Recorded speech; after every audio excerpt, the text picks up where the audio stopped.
Now, whenever I come to Sevilla, I like to stay here in Santa Cruz. It's the old town, and it's completely a pedestrian zone. It's full of charming alleyways and quiet squares like this one, and you occasionally get serenaded by the nearby church bells. In the old days, it was the Jewish quarter of the city.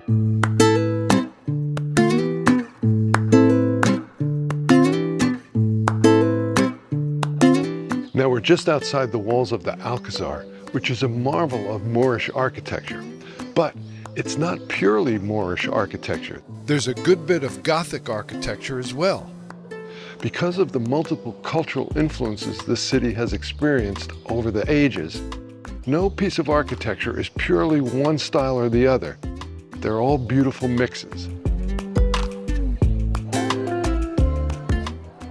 The Alcazar started in the early 900s as a government building commissioned by the Caliph of Cordoba.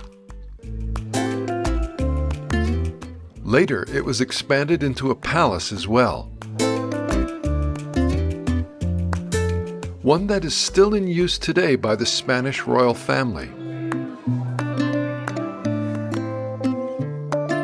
The ceiling of the Hall of Ambassadors was built to resemble the night sky and has mirrors and transparent glass elements.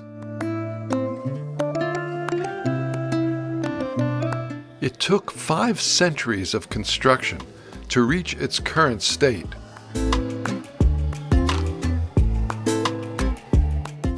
The baths of Lady Maria de Padilla are part of a network of cisterns to collect rainwater. The gardens have a beautiful collection of exotic trees, hedges, hiking trails, pavilions, and ponds. Because of the recent rains when I was there, they were looking particularly lush. The original building on this location was a large mosque built by the Moorish Caliph in 1178. The Giralda is the bell tower of the Cathedral of Sevilla, and it is one of the city's most recognizable symbols. It was built around a minaret from the original mosque. In 1401, city leaders decided to rebuild the cathedral. It took 100 years to finish.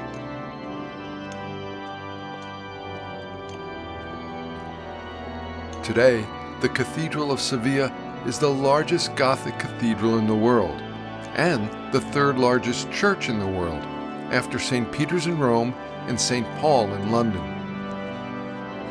Seville Cathedral has no fewer than 80 different chapels inside, many of which contain the remains of the Spanish royal family, as well as Christopher Columbus and his son Ferdinand.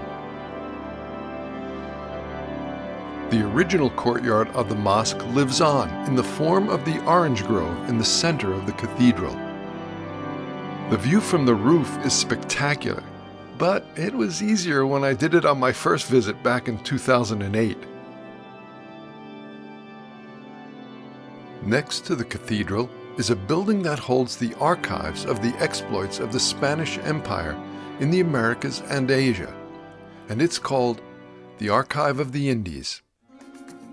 It's housed in the ancient Merchants Exchange building. This is a Renaissance-style building that was designed by the Spanish architect Juan de Herrera in the 16th century. The archives of the Council of the Indias have been housed here permanently since 1785. There are over 9 kilometers of shelves that hold 43,000 volumes and approximately 80 million pages. The Plaza de Espana was built for the Ibero-American Exposition of 1929. Completed in 1928, the square features a wide range of different architectural styles which have been popular in Spain throughout history. That means that the buildings were built in a mix of Art Deco, Baroque Revival, Renaissance Revival, and Moorish Revival architectural styles.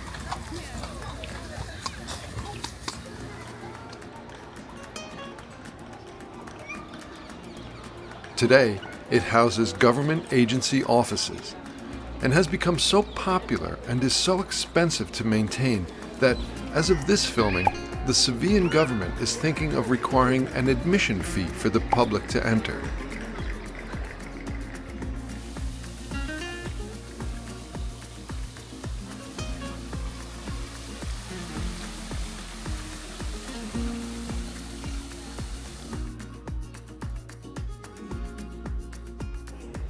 It was our last night in Sevilla, and I couldn't think of a better way to spend it than photographing the streets coming alive during Blue Hour.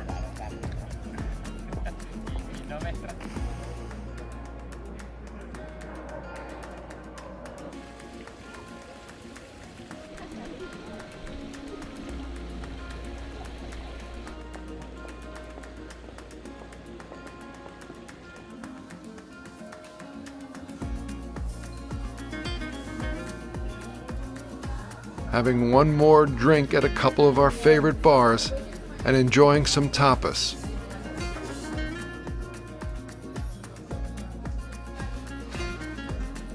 And then ending the evening at a flamenco show.